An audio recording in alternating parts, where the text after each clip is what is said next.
Hi, this is FJ DeSanto. You're listening to the FSF PopCast.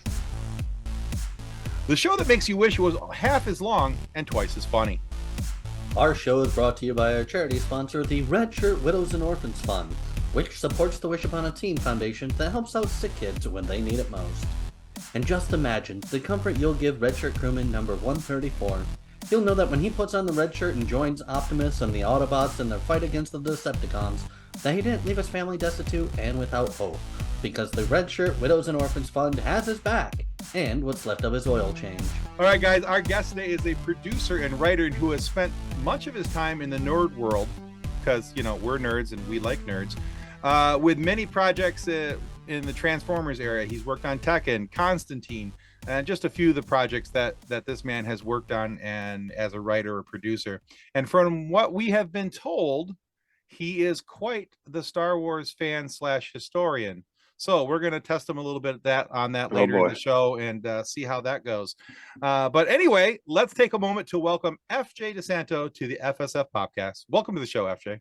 Thank you. Thanks for having me. And don't ask me anything about the EU, because I know nothing about the EU.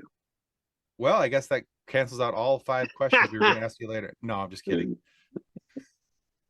Just 4 of them. It'll be okay. All right, good. He's going to do really good on that one question. All right. So recently we talked with Kyle Newman, director of one of my favorite movies and always part of my Star Wars timeline rewatches. And of course, the movie is Fanboys. I'm a huge fanboy of the movie Fanboy. But Kyle said that we should talk to you for 2 reasons. Number 1, you're super cool. And number 2, that you're a massive Star Wars fan. Well, now I'm glad I paid for lunch when I saw him the other day. Well, see, there you go. He's talking so nice about you. And yeah, well, he earned it. He earned the sushi. There you go, right? All right, so FJ, tell us what got you interested in Star Wars. Where was your entry point into the universe, and what keeps you coming back to the galaxy far, far away? I got lucky. I was the right age for New Hope when it first came out in the 70s. And, you know, I was like 4 years old, 3 or 4 years old. And, you know, I remember I did the early bird special with the toys even before I'd seen the movie and all that stuff. And I'm pretty sure I saw it opening night or at least opening weekend. And I remember, you know, the early bird special didn't have Han Solo in it. So I thought, oh, this guy Luke Skywalker looks really cool. He's got the yellow laser sword and all this stuff. And then I went to the movie and I was dead into it. And then Han Solo showed up and I felt my brain rewiring into becoming a snarky asshole. You know what I mean? Like it's one of the few times, you know, where something genuinely, you can remember the moment where your life genuinely changed, you know, in a way that wasn't traumatic. And, you know, up until then I was a Trekkie, and I still am, but like, I mean, it's weird to remember a world where there was no Star Wars yet. And, but that was the moment. I mean, that just, you know, and I think there was something so genuinely pure about that moment that makes it so, you know, all these years later, I can't hate anything Star Wars. Like I don't get riled up, and, you know, I'll criticize stuff and all this stuff, but I'm like not going to sit there and be like, oh, I'm done or I'm out. Like someone, you know, like I'm on the, you know, I pop on the Rebel Force Radio podcast a lot, which is all thanks to Kyle. And, you know, there's like a Facebook group and they just like, you know, crap on everything. And I just respond like a total, you know, meanie. I'm trying not to, because you said it was family friendly. You know, just be like, what's your problem? Like, I hope Lucasfilm goes away. And I hope Disney dissolves. It's like, dude, shut up. Like, you know, like it's just, you know, like they announced the Rey movie today and so many of my contemporaries like, and I'm like, you don't understand. There's a whole generation of kids who have now spent 10 years with that character. They're going to want more. It's like, you know, it's like last year when we got sort of prequel nostalgia with Obi-Wan and Anakin and those flashbacks in Obi-Wan. That was right? Great. And that was what I was mentioning offline. My nephew is now 25. His first movie-going experience of the prequel. So he doesn't know them as, it's just 3 movies. You know, he knows them as 6 movies. And then there's a whole generation going to know them as 9 movies. You know what I mean? Like, it's just, I can't get riled up about something that has brought so much good to my life. Yeah, I feel much the same, honestly. It always kills me when people, especially with today, the announcement of the Rey movie. I'm so hyped for that. All you got to do is make it good. That's my logic. It's like, do whatever just give you it want. quality. If it's good, no one's going to complain. Like, it's fine. Like, who Exactly. cares? You know, that kind Exactly. of thing. Yeah, just make sure it's quality. If you, as long as there's quality attached to it, it's going to be great. And there was the other announcement of Filoni getting a movie, and I'm super excited about that. No. And yeah, it was the announcement of Filoni getting a movie and comparing it to Marvel's Avengers going after Thanos, and I'm kind of excited to see what that means and what all that's going to happen with that. But yeah, so I'm a massive Star Wars fan, and we could probably just sit here and just talk and riff all night about Star Wars, but but I could just honestly, it's kind of my I world. feel you. 90% of the Funko Pops back over here are all Star Wars, On the other side of this screen are a bunch of it's a Krennic and a Donnie Yen one. Like, there's all these Rogue One ones for some reason. I don't know where the other ones are. They're probably in the office somewhere. But yes, no, I feel you. We're in good company here. Yeah, absolutely. Nice. So, as I was looking through your IMDb, you are a producer of quite a few things, and so I was wondering, what was your origin story because we're nerds and we like backstories. What got you to be a producer or a writer? Like, how did you get to be doing that? I grew up a comic book, Star Wars, Star Trek, Transformers, probably in that order. I was a big DC Comics fanatic also. And again, talking about fortuitous age of sort of growing up when DC started to do stuff like Watchmen and Dark Knight and all that stuff. Like comics grew up with me, if that makes sense. Right. Killing Joke, things like that, where it's like just when you would normally age out of comics or something like that, they were doing these, a little more contemporary and mature things. I'm just doing this sort of set the table for it. But I loved movies. I was an Indiana Jones freak, all the classic stuff, the 80s and all that stuff. And I went to film school because I wanted to make movies. So I went to NYU. I'm a native New Yorker, and my dream was to make movies. I didn't know what I wanted to do. I wanted to direct them, produce them, write them, and I sort of learned interning a lot. For a company called Sandal, which had made the Buffy movie and then subsequently the show and all these. That I liked development and I liked working with writers and things like that. And then I reached a point, where I had about a year left in school, and I said, well, I got to figure out what I'm going to do with my life. And again, we had internet, but it was dial up and there weren't things like IMDb and stuff like that. Right. So there used to be a thing called the Hollywood Creative Director, which was a book that was sort of like every sort of company in Hollywood and their staff and all that stuff. And what I would do is, and I was a diehard, like I mentioned, diehard New Yorker. I didn't want to leave New York. I didn't want to go to LA, where I've been now for 9 years.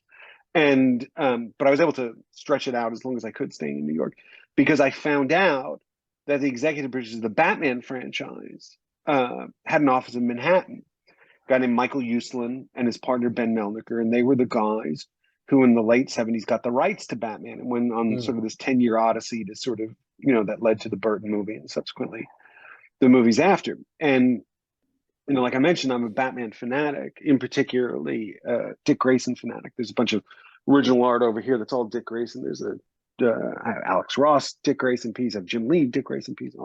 I love Teen Titans. That was my jam, because again, perfect timing. I was 10 years old when Marv Wolfman and George Perez did, rebooted Titans and then destroyed my head.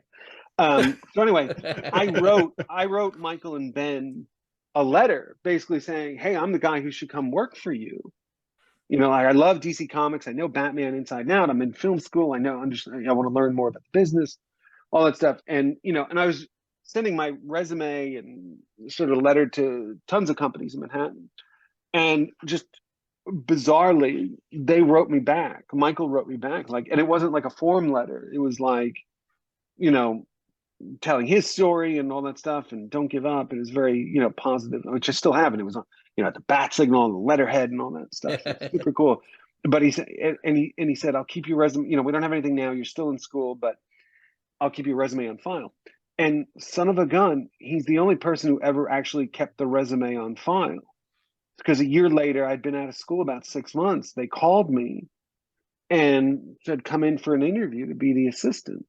And I was like 20, 21 years old, maybe a little, something like that. And I walked in, and they had an office, like I said, right in Times Square in Manhattan. And there was all this beautiful comic art on the wall. And Ben, Michael's partner, who's old gone, he died a couple of years ago, he was 102 years old. He retired originally the year I was born and just came out of retirement to do this Batman thing for fun, and it turned into another, 30 years of his career. But he was a business guy. He was the vice president, general counsel, MGM. He greenlit movies like Dr. Zhivago, 2001, like real big deal. And I learned everything about the business from him subsequently. And he showed up to work, jacket and tie, suit and tie every day. And Michael was late because Michael was always late. And I said, "Oh my God, sir, all this beautiful comic art on the wall." He said, "You know all this stuff, right?" And I said, "Yeah, that's a Neil Adams Batman. That's a Joe Kubert Hawkman. I can name Gil Kane Green Lantern piece, like all original stuff, because Michael grew up a comic fanatic. He knew everybody, right? And meanwhile, what I didn't, and the old man was like, "Yep, yep." Meanwhile, I had no idea. The old man didn't know who any of that was. I said, "Well, oh, that was a Nick drawing, or it's him drawing." The old man would have said, "Yeah, like I was." But then Michael comes in, and he's wearing a tie, which was a rare thing because he was always very casual. But he was going to a meeting, and the tie had all the headshots of all the Marvel heroes on it. And I said, "Oh, that's a great tie, sir." I was very, very polite. And he goes, "You know these characters?" And I started to name all the characters: Spider-Man, Doctor Strange, Mr. Fantastic, Ghost Rider, or whoever the hell was on the tie. And they went. And by the way, I was the first interview. There were like 5 kids waiting outside to come in and interview. And they said, "Oh, you got the job." I said, "What? You got the job?" I said, "Well, what about these other kids?" They go, "No, we always wanted to give it to you. We just want to make sure you weren't like one of these lunatics we meet at Comic-Con or something like that. Like you seem normal and all that." So, and I got the job, and I worked for them for over 10 years. And 8 of those years were like the years where they didn't know what to do with Batman, like after Batman and Robin. And so I was there for the first 2 Nolan movies. And when I say I was there, I'm saying literally junior guy eavesdropping on anything related to it. Like, I don't want to make it seem like I was involved with it and all this stuff, even though I got like crew jacket and I got to read the script and all that shit. But the first movie I ever worked on, sort of soup to nuts, was a movie they had put together at Warner Brothers called Constantine with Keanu Reeves, which was a blast to work on. That was absolutely like, on being on set. And that was the first time I spent a lot of time in LA, and Keanu was really nice, and a great director, Francis Lawrence. And again, junior guy, assistant to the producers, started watching how everybody did that, producers like Lawrence Schuler Donner and all this stuff. And then, so that was the first movie I ever worked on. And then there were the Nolan Batman movies. Like I said, I didn't really quote unquote work on them, just sort of watch them unfold from behind the scenes. And I'm sort of jumping ahead a lot, but the first movie I was a producer on was a movie called The Spirit, which was based on the Will Eisner books, which Michael and Ben had the rights for like 20 years. And subsequently, Frank Miller wrote and directed it, which now, again, for me as a DC Comics kid, to spend 2 years with Frank Miller was like heaven. Like he and I got along really well. We're still like his whole gruff exterior is, very public. When, I literally, I'm not joking, would sit in Albuquerque where we shot the movie. We'd be in a Wendy's literally for hours talking about the Legion of Superheroes, or, some insane thing like that. And the movie, it's okay. It wasn't successful. But it was a great experience for me because it's, first name as my name as a producer on thing and all that stuff. And then subsequently I realized I had been with Michael a long time, and Ben had semi-retired. And I said, let me go out on my own. And that was the first sort of chapter of my career in a nutshell. But the byproduct of that was Michael being a comic book historian. I got to meet all the greats, from Bob Kane to Will Eisner to Joe Simon. Wow. And that also ingratiated me at DC Comics. We spent a lot of time there with like Paul Levitz, and Jeanette Kahn was running it when I first started and all that stuff. So I got to really learn that world really well, and eventually started writing comics and stuff. That's how I met Jim Lee, who's one of my dearest friends, and just fell into that world. That was like a byproduct. of the gig was Michael was a great person to hang out with to get original comic art because everybody always gave him discounts. That's how I got everything. Nice. Excellent. All right, well, cool. That's a cool coming up story. Definitely a lot of connections there. That's awesome. No, I was really lucky. It was like Yeah. that can't be replicated. That experience can't be replicated. No, if that makes no, sense. not at all. All right, so let's talk about some of your future experiences moving past that point. Now, for some people, when they fall into working in a universe, it's either because that's just where their career path kind of led them over time, or they had a direct line of sight that this is where they wanted to go, this is how they wanted to do it, things along those lines. Now, you have had an opportunity to work on, at least from what I could see on IMDb, which is not always accurate, at least 4 of the Transformers animated miniseries as a writer and producer. So Yeah, I did 6. I worked on 6 in different 6 seasons, I guess technically. okay. So the if you want the origin story of that was, I got a call one day from a writer friend of mine who said, "Hey, they're going to do a digital anime, like a digital web series anime based on Transformers." And I spent a lot of time in the other secret part is I'm a huge manga and anime fanatic. Okay. Again, the third time I'm going to bring this up, being the right age when anime first came to the US in the late 70s. Yamato, which everybody knows as Star Blazers, and Gotcha Man, which is Battle of the Planets, Macross, which everybody knows as Robotech. Like that was like my holy trinity. So fortunately, in my previous life with Michael, I spent some time in Japan and got to know that industry, like the manga and anime industry. So I had experience working in Japan.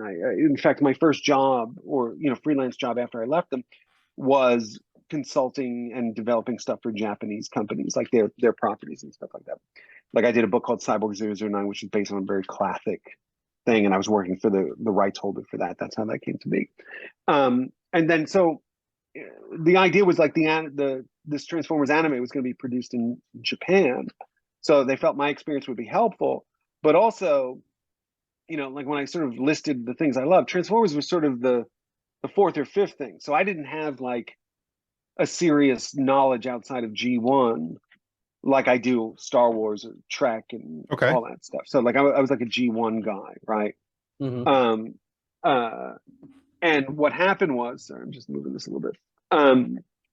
And what happened was, I got brought in to be the guy who knew the least to balance out the nerds on the writing staff. So like the guy would sit there and go like, it doesn't matter that Optimus Prime made a right at this corner in some episode 1986, right? Like what's going to drive the story? So I got involved with Combiner Wars was the first one.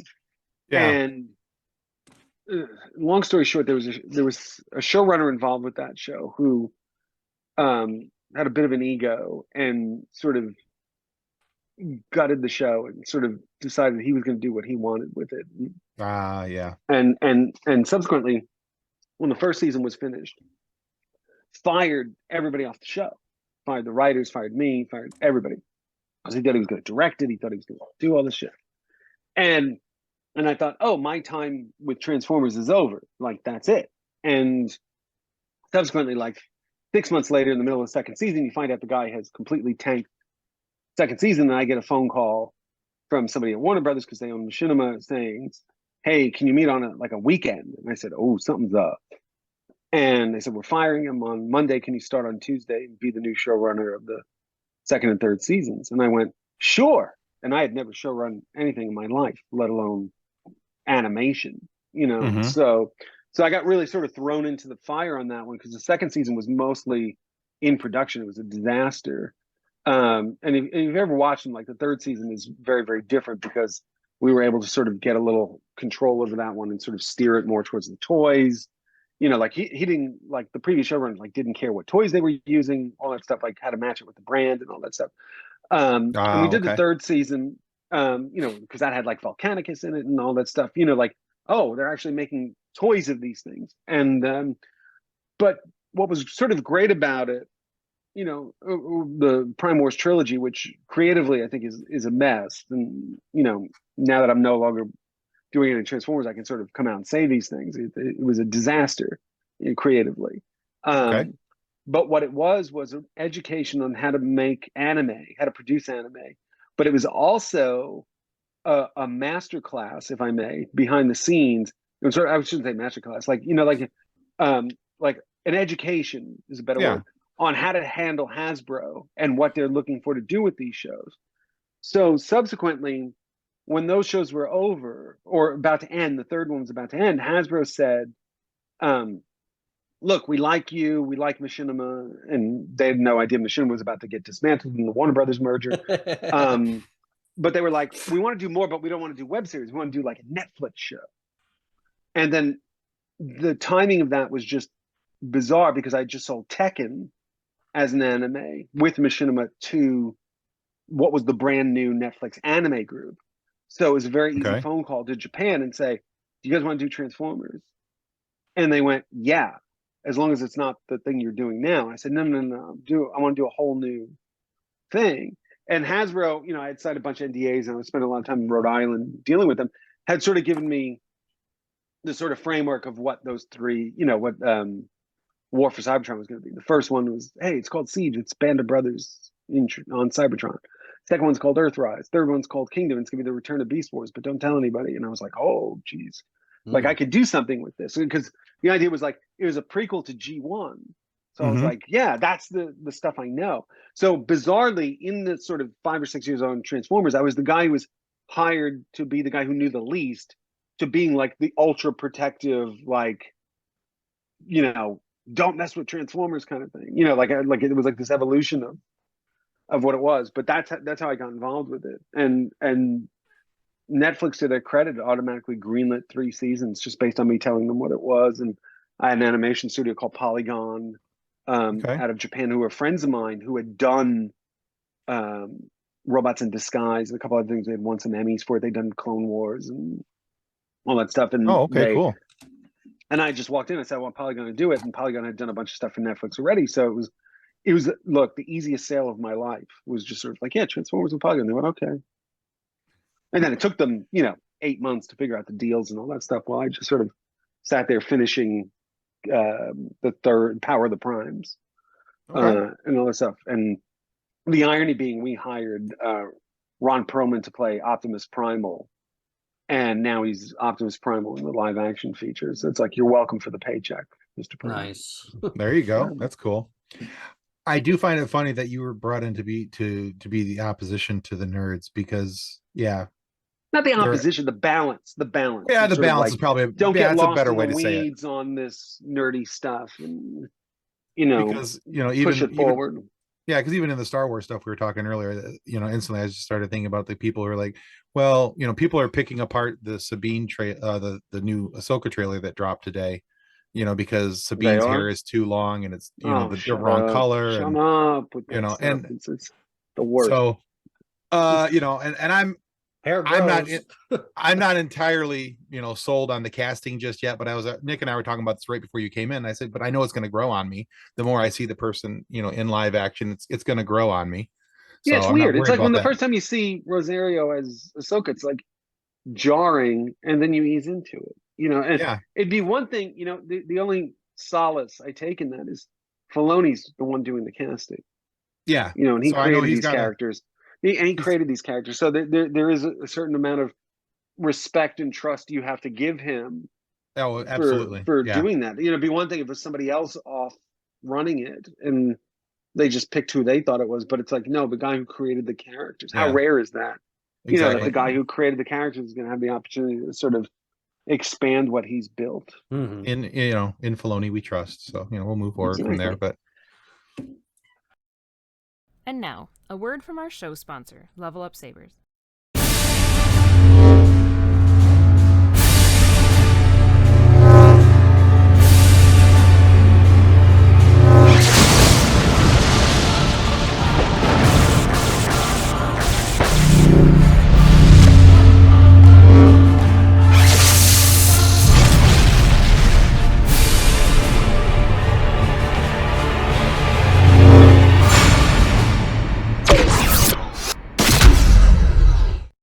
Their link can be found in the show notes. Welcome back to the FSF PopCast. So definitely all have a lot of things that are close to our hearts, and you probably definitely have worked on things that aren't even on the IMDb list. What was a project that was close to your heart that you wish had gotten a little more love?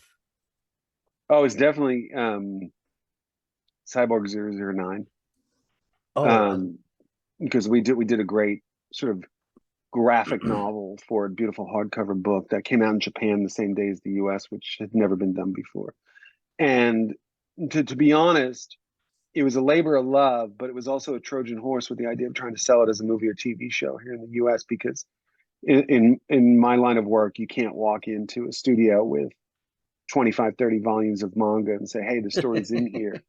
So a buddy of mine, a guy named Brad Cramp, who was a producer on like Gattaca, Lord of War, like really like high end sci-fi stuff.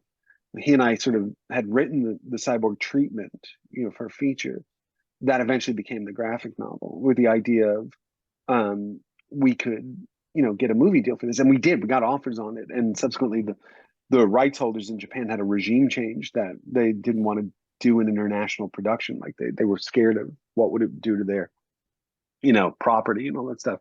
So mhm. that's, and there's always still like, how do I get that back? How do I do that? Whatever, like everything, it's a long shot. But that's sort of my, white whale, I guess.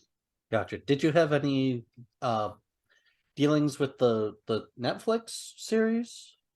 No, no, no, no, no, Okay. no, no, no, no. No, I didn't do any series other than the only thing I did was the book. We Okay. had developed like an Ishimori. So it was created by a guy named Shotaro Ishinomori, who is like the Stan Lee of Japan. He created Kamen Rider, the original concept of what becomes Power Rangers, like the Super Sentai team of Okay. colors. Like he created that, like the basis of Power Rangers, all that stuff. And I worked for about 4 years for his company. He passed away years ago, but Mm. for the people that owned it. And they were developing stuff in Japan, like the shows that are on Netflix. And there's a thing called Recyborg, which they were doing at the same time as us, which the divisions within the company saw as competition and didn't like what we were doing. So it's always tricky to sort of, with manga and anime, sort of bringing it here and stuff like that. Gotcha. There's always a curveball or something with that. Hmm. But Okay. yeah, I wish I did a show. I developed an animated show for it. With Peter Chung, who created Aeon Flux, Okay. and Oh, it neat. never got off the ground. He did great concept art somewhere on a hard drive somewhere, but it never got traction, unfortunately, Hmm. for a Aeon number of reasons. Flux. There's Well, a there's a shot I to my memory. Yeah, I am familiar with Cyborg 099 or 009, right? 009. Yeah, 009. So like I would appreciate it if something like that came out, but yeah. What's fun about that is it's an international cast. It's very relevant in terms of the world we live in. It's people from different countries coming together. It's got a real air of positivity to it. It was so ahead of its time for something created in the '60s. yeah. um you know the problem with adapting a lot of manga and anime is, the characters are inherently Japanese, whereas Ishimori had a broad worldview where, you know there are 9 cyborgs in this thing. They all come from a different country. They're all different genders, colors, etc. It was great. It was, and again, it's a spirit of cooperation, spirit of positivity, which I always loved about it. And it, with real drama and real stakes to it. These people plucked from their lives, turned into these machines and stuff like that. And it was entertaining and fun, and I think it could speak to a real international audience if it's done right. Hmm. Very cool. All right. So one of the things that we've come to, over the course of doing this show and talking with we have 128 episodes posted currently, Oh, that's great. and we got a bunch that we're getting out, working on editing and getting out. But one of the things that we've noticed in talking with all of you really creative people is that burnout is just as much of an issue for you guys, sometimes even more so, because you're pouring so much of yourself into a project, and you're working so hard to get this thing creatively done, and it can be burn you out emotionally, mentally, physically, spiritually, all those things. So being a writer and a producer, that definitely counts you as a creative person. So what do you do in between jobs or projects to keep your batteries charged? Like, do you like Do you like power nap? Do you read books? Do you do underwater basket weaving? What's your thing? No, it's different when you're working in a world on things that you already have an inherent love for. So it's a little easy. I mean, for me, the escape is music. Play music, Okay. watch a lot of soccer, Okay. and things like that. That keep that sort of distance, but keeping your brain engaged, if that makes sense. Yeah. But like, so for example, like Transformers was a perfect experience. It had headaches like any project does. But like on the flip side, Tekken was a nightmare to produce. It was dealing with video game people who don't understand entertainment and have their own vision of it and butting heads a Sure. lot. That was a really frustrating project to work on. But on the flip side, it's like the alternative is not working on these things in this world and stuff like that, and there is a certain privilege to it. So we have a Facebook group that has over 210,000 members, Get out. and it just exploded, and it's just filled with memes and a lot of Batman memes. So because you're a big Batman fan, where would you drop Batman? Like, what universe would you like to see Batman dropped into?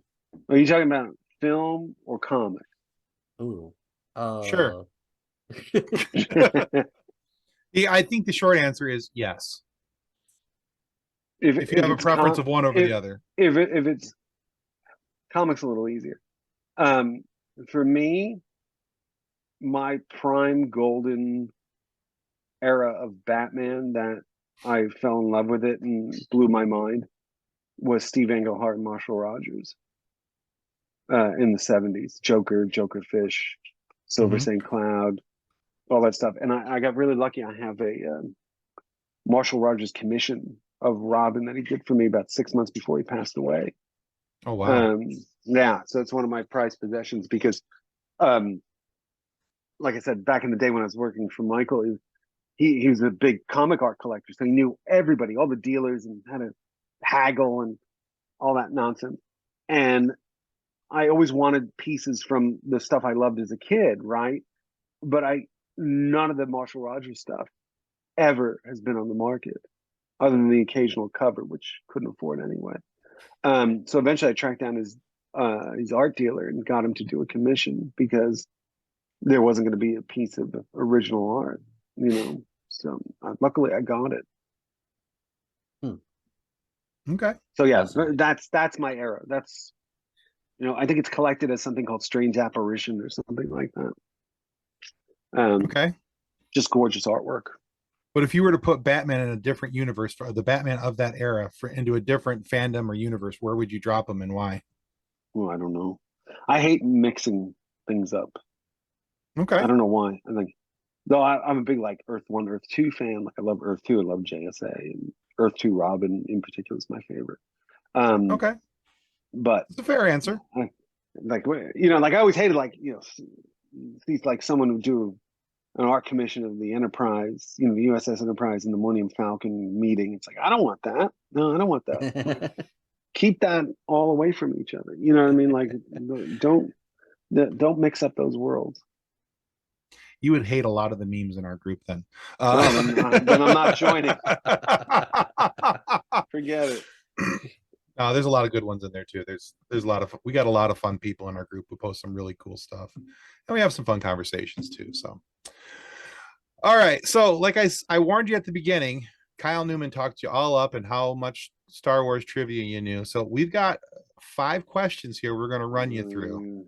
It's going to be tough. So some of these questions are the same exact questions that we gave to Sam Witwer when we had Sam on the show. Poor Sam. Don't do that. The difference is, now I'm just going to tell you, Sam was answering some of these questions before we could finish them because he's Sam. But you see, the problem is I usually go to them, people like him and Kyle, for answers. Like they tell, like, what's this? And they're like, well, you got to read this novel. And I'm like, oh, okay. For me, it's the it's the movies and the animated shows, and that's it. That's my Star Wars.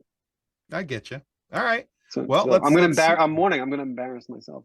Well, I can Probably tell you the right wrong now, answer. none of the questions are from the EU, so you're going to be okay. I'm still gonna embarrass myself. But it's okay. I think you'll do better than you think you do. All right, go for it, Nick. It's okay. I don't know some of these answers. No, go. Actually, the correct answers aren't marked. Yeah, I know. I'm doing that right now. You're In welcome. The Empire Strikes Back, which bounty hunter wears a uniform from Doctor Who? Is it Boba Fett? That's Bosk. That's Bosk, right? Yep, you are correct. Okay. All right. Not that bad. You're going to do okay. You're going to do okay. All right. Princess Leia tells Grand Moff Tarkin the rebel base is located on what planet? Tatooine. Dantooine. Okay, there you go.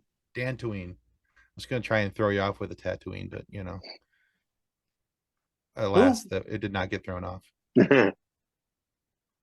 Who wiped out all of the information about Kamino from the Jedi Temple archives? Why is it Cypher Diaz? Or no, it's Dooku or Cypher Diaz. I don't remember how they actually explain that. You want your multiple choice? Yeah. All right, we got Darth Sidious, Count Dooku, or Darth Maul. No, it's Dooku. Yep. There you go. So you're 3 for 3 so far. You're doing really well. Oh, these are good. These are good questions. Like they're not too easy, but they're in my range. That makes sense. Well, thank you for not calling them too easy. I do appreciate that. All right. On Darth Vader's chest plate, there's a phrase that reads, "His deeds will not be forgiven until he merits." In what language is this written? Is it Aurebesh? No. Is it Huttese, Swahili, or Hebrew? Oh, I don't know. That I don't know. Want to take a guess? Hebrew? Is it Hebrew? You're 4 for 4. All right. Oh shit, that's great. I didn't know that for some reason. All right, last one. This popular word in the Star Wars universe is never said in any Star Wars movie. Is it A, Kashyyyk, B, Ewok, or C, Toydarian? That's a good question. What was the second one? It's Kashyyyk? What's the Kashyyyk, second one? Ewok, and Toydarian. I think Ewok. Yes, you are correct. Yeah, because I remember Yoda saying, "I'll go to the Wookiees on Kashyyyk." I remember somebody said it in Revenge of the Sith. Yeah. And then to Darian, I remember that's Watto, isn't he? Yeah. One of them. I'm a Toydarian. Yeah. So it did say the worst Watto any Star Wars movie. Did that include like the Ewok Adventure? Oh, don't get into that Caravan of Courage stuff, dude. No, Nick, we're not including those. Okay. Well, FJ, thank you so much for being on our show today. Where can our listeners go to find out more about you and your works? It's really easy. Twitter, Instagram, Facebook, all the same thing, at FJ DeSanto. That's really it. Bingo bango. Yeah, thanks for having me. Is there anything else that people can be looking forward to? There's some stuff that I can't talk about, but they should check out a comic publisher I'm partnered with called Vault Comics. Okay. Which great company that is publishing some great sci-fi, fantasy, horror stuff. I've been working with them. I did a book for them called Failsafe a couple of years ago. Developed a book called Bleed Them Dry, which is about a ninja vampire in the future. That's Comic Resources called the #1 horror comic of 2020. And I'm maybe turning that into an anime. And yeah, that's it. Vault is, a lot of fun, really good stuff. Very cool. Excellent. And we will make sure that we put those links into our description so people can check you out and some of your works that you've worked on. Thank you. All right, guys, I want to remind you that subscribing is the single most important thing that you can do to help our show continue to grow and get amazing guests like FJ here today to have these amazing conversations and moments for you to laugh and listen to. So please subscribe. It helps us more than we can really ever tell you. And we want to make sure that you go check out those links down below that we're going to have posted. Go see some of FJ's stuff, what he's got coming up. You're not going to want to miss out on that as well.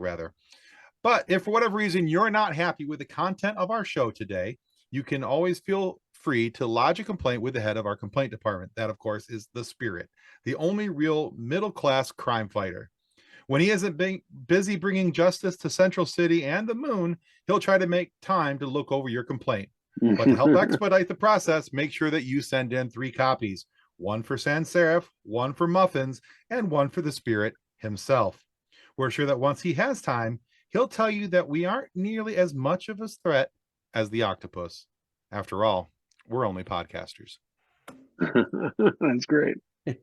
Well, thanks again, FJ. Thank My you so pleasure, much. guys. All right, reach out. Let me know when it's up there. Will do. All right, guys, that's going to conclude us for the FSF PopCast. Goodbye. Ciao. And 3, 2, 1, we are done recording. On behalf of the rest of the hosts of the FSF PopCast, we want to thank you for listening to this episode. If you'd like to be a guest on a future episode, please contact us by means of Twitter or Instagram using the handle @FSF PopCast, or go to www.fsfpopcast.com and click on the Contact Me link. Thanks again, and hope you enjoyed the episode. Copyright 2023 FSF PopCast. Reference to any specific product or entity mentioned on this podcast does not constitute an endorsement or recommendation by FSF PopCast. The views expressed by the guests are their own, and their appearance on the program does not imply an endorsement of them or any entity they represent. If you have any questions about this disclaimer, please contact us via email at info@fsfpopcast.com. Original music by Jordan Michaels.